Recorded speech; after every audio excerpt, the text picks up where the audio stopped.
Se fala muito, né, da questão dos maridos, dos homens aí que agridem as mulheres, né, André? Da violência doméstica.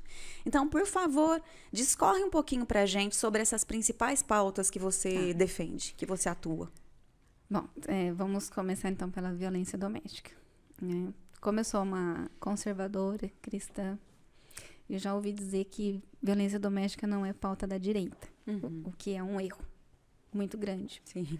Porque não existe pauta de direita e pauta de esquerda. Não. Existe pauta. Existe pauta. Claro que tem aquela que você vai se empenhar um pouco mais porque você tem um pouco mais de conhecimento. Eu posso fazer um adendo? Eu acho isso, assim, o que as pessoas têm que entender com esse negócio de ideologia é que o mundo, gente, o mundo ele é de todos. Sim. Ele não é da esquerda ou da direita. As pessoas precisam chegar no consenso. Exatamente. Então, dentro disso que você está falando, o que acontece com a direita?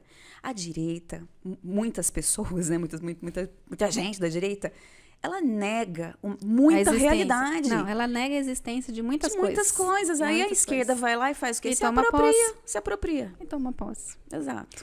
Então, assim, eu já ouvi dizer, mas você defende essa pauta, mas isso não é pauta da direita.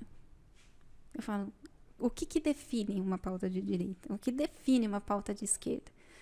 Não existe algo que defina para uma ou para outra. Existe uma necessidade.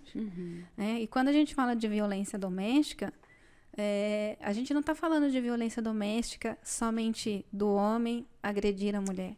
Pior que é verdade. Porque quando vamos dizer assim, vamos focar na família, tá? Vamos tirar, assim, a violência doméstica contra a namorada, a noiva. Vamos falar de um ambiente familiar formado, tá? Que foi o meu caso, por exemplo. Então, existe aquela agressão do marido com a esposa. Quando ele agride a esposa, ele não está agredindo somente a esposa. Não é só ela que está sendo afetada. Sim. São os filhos e o próprio homem. Mas ele se bate? Não, claro que não. Só que quando um homem, ele agride uma mulher, aquela informação de que aquela agressão, a informação da agressão, ela não fica apenas dentro de casa, ela vai para fora. Então, os vizinhos sabem que o homem agrediu a mulher. Se a mulher vai para a delegacia, ela denuncia, a delegacia fica sabendo, e assim, né, as pessoas vão sabendo, vão se informando e falam, olha, aquele homem é um homem agressivo. Cuidado com ele. Sim. Né? A mulher, quando ela é agredida, ela sai na rua, olha, ela apanha do marido.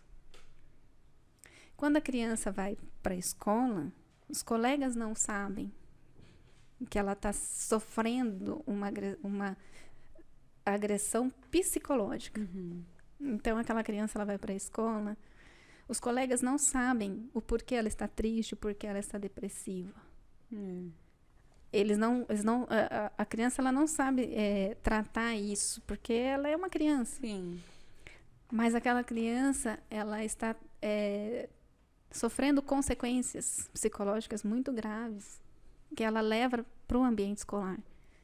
Então, ela vai ansiosa para a escola, ela vai triste, ela vai deprimida, ela não consegue focar na aula, ela não consegue se alimentar, ela muitas vezes não consegue se interagir com os colegas.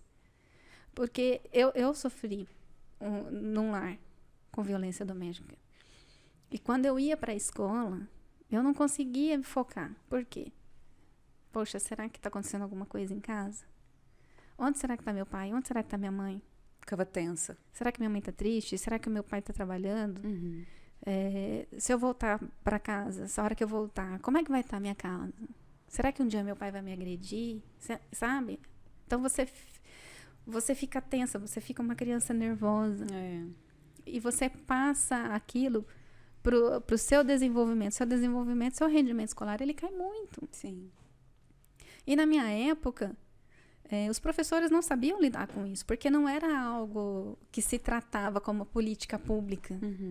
Né? Então, não se dava devida importância. Você reprovava um aluno porque ele teve um desempenho ruim.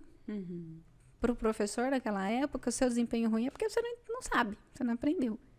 Ele não conseguia entender que aquela criança está sendo afetada psicologicamente, ela não está conseguindo se desenvolver por questões externas. Então, não se cuidava. E hoje a gente precisa entender que a gente precisa cuidar. A gente precisa cuidar. Em que sentido? De não permitir que isso aconteça. É como fosse um tratamento preventivo. Sim. Vamos prevenir que essa criança passe por uma situação dessa, que essa mãe passe por uma situação dessa. E isso também não é bom pro homem. Isso não é bom para a sociedade, né, Andréia? Porque não é todo mundo, por exemplo, você passou por isso, mas você teve uma estrutura para não repetir isso. Exato. Tem muita gente que repete isso depois na vida adulta. Na verdade, assim, se nós formos falar de todas as consequências, nós vamos ficar horas e horas aqui. Eu fico horas falando para você quais são as consequências do que pode acontecer ou não. Mas só para isso não se alongar. Então, o que eu digo que precisa ser feito? Um trabalho preventivo. Sim. Porque você já foi, e eu já fui em muitas audiências públicas aí que falam, vamos falar todo 8 de março, vamos falar sobre violência doméstica, vamos falar sobre violência doméstica. E o mesmo discurso, as mesmas frases, as mesmas palavras. E nada é feito. Aí você se pergunta, por que nada é feito? Porque se for feito, acaba a narrativa. Exatamente. Se eu der uma solução para esse problema, eu não tenho mais pauta, eu não tenho mais narrativa. Eu não tenho mais o que falar. Sim. Então, eu preciso alimentar uma narrativa. Então, eu faço um bonito. Vamos aqui fazer uma audiência pública para falar de violência doméstica? Uau, que legal. Nossa, vamos falar de violência doméstica. Vamos fazer o Outubro Rosa, o Novembro Azul, não sei aí o que. Vai, chama fulano, chama cicrano, chama secretário de não sei onde, e presidente de conselho de não sei o quê, e faz aquela, né, palestra linda, maravilhosa, sem objetivo nenhum. Sim. E aí? Vamos fazer o quê? Cumprir protocolos, né, André? A gente só cumpre um protocolo, a gente só fala do problema, mas não traz a solução para o problema. Não é interessante, conforme você mesma falou, não é interessante. Então, o que precisa ser feito? O trabalho preventivo, além de ter um custo menor, ele é muito mais eficiente do que você já tratar o efeito, né? Exato. Aconteceu. E agora, o que a gente vai fazer?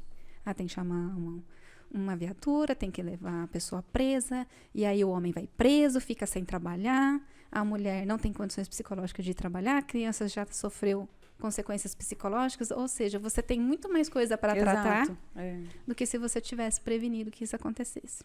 Esse é um ponto, né?